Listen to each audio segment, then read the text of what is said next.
Thank you, Mr. President. Thank you, members. First time I've taken the well on this particular matter, although I did have the privilege of engaging in some extended debate with the Senator from Orangeburg, Senator Hutto, Senator from Rankin, Senator from Warren, Senator Rankin. I want to talk a little bit about why I oppose this particular bill, this particular reapportionment effort. Not going to take long, take about 5 minutes.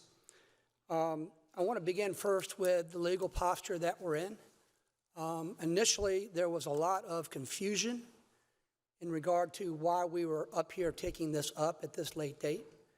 A lot of people were under the impression that the Supreme Court decision in the Calais case mandated that we come back up here to look at our maps. Senator from Anderson, Senator Cash indicated that was in fact the spark and the impetus for us being asked to consider this matter and the impetus for the governor calling us back into this extraordinary session. But I think it is recognized by the governor, by proponents of this particular map, by opponents for this particular map, Republicans, Democrats alike, that the Calais decision does not require us to be up here. That was a canard. That was information that was spread by individuals who didn't take time to read the decision. It was information spread by individuals who did not consider that the U.S. Supreme Court in 2024, in the Alexander case, had looked at our maps and had issued an over 100-page decision declaring that our 2024 maps were constitutional. And so I think as a practical matter, I want to start with that the fact that we're here for a political reason. We're not here for a legal reason. Let's be clear about that. There's no requirement that we be here. The next thing I want to point out real quickly is the stark contrast, and I explored this with the Senator from Ori on the first day of debate, between the reapportionment process that we underwent following the 2020 census and what we've been doing for the past 19 days here in the General Assembly. The starting gun for that particular exercise after the 2020 census was April 26 in 2021, when the census results were delivered to us, when we had the data, we had the information in regard to population to begin our work. And the senator from Ori, Senator Rankin, got to work. He appointed a 7-member subcommittee that then went about the business of having 10 community hearings throughout the state. And there was testimony in regard to how the 7 subcommittee members went to each of those communities, 10 communities, from July 27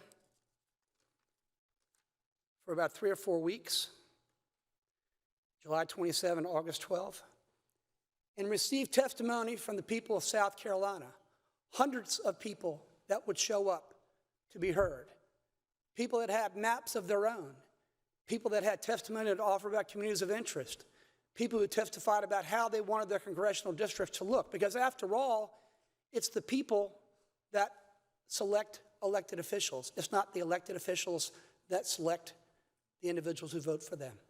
And so that's why the senator from Ori took us through that process following the 2020 census, 10 community hearings. Subsequent to that, there were 8 subcommittee hearings by the 7-member subcommittee. And we heard testimony about that, about how it was contentious at times. Senator from Williamsburg, there was contentious at times. There were maps exchanged.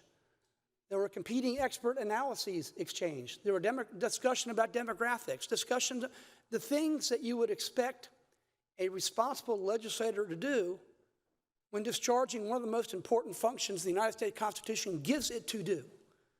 And let's remember that. The U.S. Constitution gives it to the state legislatures to pass this, to pass these congressional lines.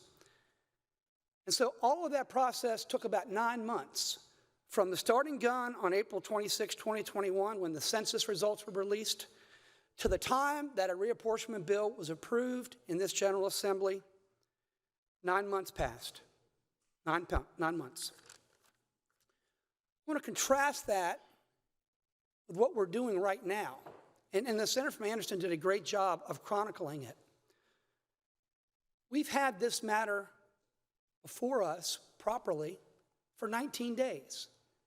19 days ago, a map that was generated by a consultant in Washington, D.C., without any input from South Carolinians, without any input from legislators, without any input from anybody normally associated with the reapportionment process, we were given from Washington, D.C., a new map. And we were told, pass this map. We want you to pass this map. And the House went ahead, and they did it. They took the map, gave it a subcommittee hearing, gave it a committee hearing, brought it to the floor of the House. Every single amendment was rejected. The map was passed intact and then sent over to us. And then we've had it under debate, as you've heard, since last Thursday. Think about how extraordinary that is for a moment. A process that properly done took our state Senate 9 months, 10 community hearings, 8 subcommittee hearings, our own demographic analysis, our own work, and contrast that with what we're doing now. We have completely outsourced our constitutional obligation to prepare a congressional redistricting map to a consultant in Washington, D.C. We have no idea how that map was created. Now, in fairness, he did show up before a House subcommittee meeting via Zoom and spoke for 7 minutes and 40 seconds. And then he had to leave. He had another appointment. He said he was going to take no questions. He took no questions. 7 minutes and 40 seconds is our legislative record supporting this map. 7 minutes and 40 seconds. I don't know how anybody with a straight face in this chamber can vote for a map with that absence of diligence. I really don't. Especially an obligation as important as redistricting, which under our rules, it's so important that there are special rules in regard to how long it has to be under debate. We have a body of case law handed down by the United States Supreme Court indicating the factors that need to be considered by a General Assembly when doing reapportionment. And if all of that is done, if all that diligence is done, and good faith was mentioned about 24 times in the Alexander decision, good faith. If there is a good faith attempt by a General Assembly to properly reapportionment, there is deference given to that legislature by the court. There is deference. Now, you still have to make your case. You still have to show you follow precedent.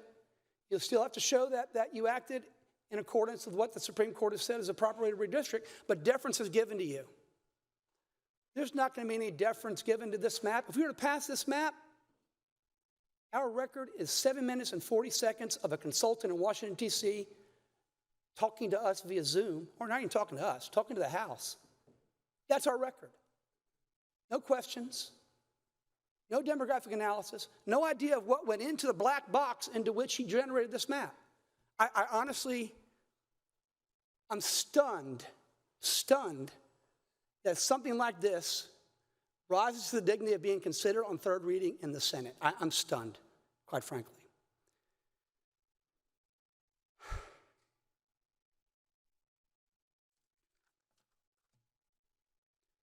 There was testimony received, or actually it was revealed by the senator from Edgefield last week, that this map, and this should come as no surprise, to something that's been completely unvetted, something we had no role in shaping, something we've had no ability to analyze. It should come as no surprise that it's rife with errors. It's rife with errors. Not only are precincts split, you've got precincts on this map that don't exist. We've had elections officials testify that if you pass this map, we could not carry it out. We can't do it. You're giving us something that's fundamentally flawed. And God forbid we try to fix it. God forbid we try to go ahead and do something in the Senate to fix it, because we've been told we can't do that because that might add another day or two to the process. We have to rush this thing through. It's more important to pass a bad map that we know is flawed than to try to fix it. Okay, this is flawed from the start. Now, I want to conclude with something that both Senator from Anderson said and then something that the Senator from Charleston said. I think I'll start with Senator Charleston first.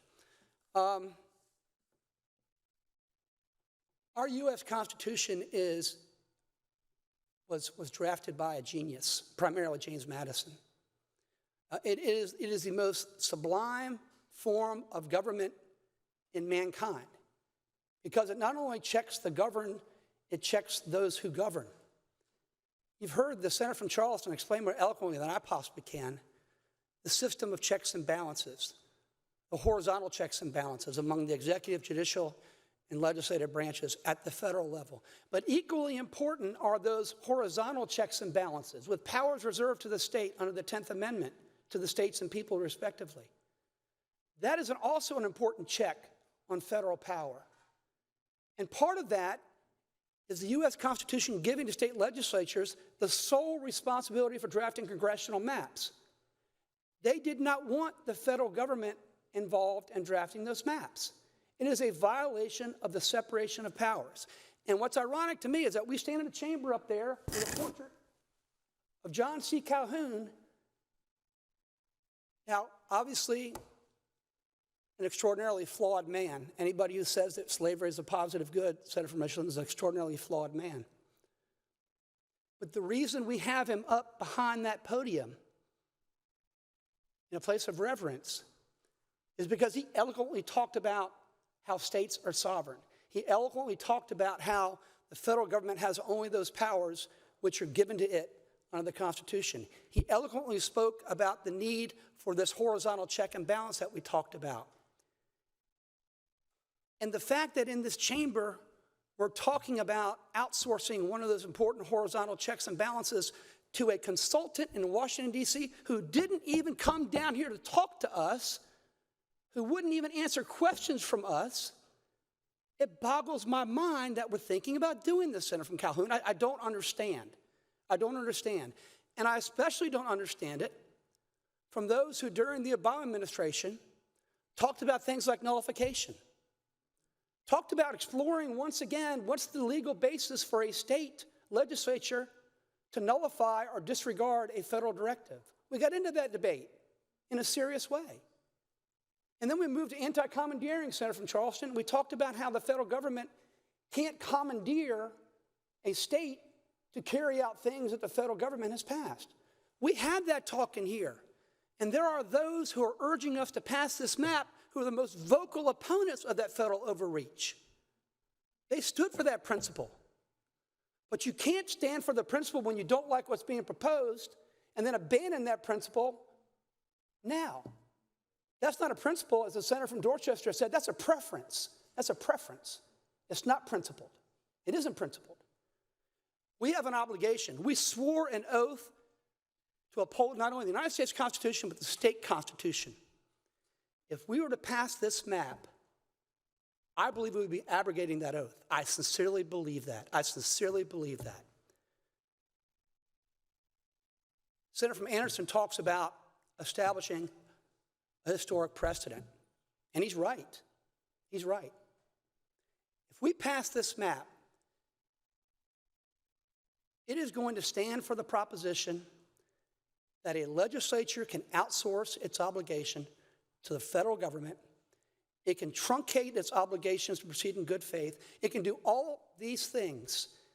I don't want that infection to spread. I don't want that infection to spread to other parts of the country, and I especially don't want South Carolina to be the reason that it spreads. Mr. President? Senator from Beaufort. For all those reasons, I respectfully move to continue this bill. Motion is to continue the bill.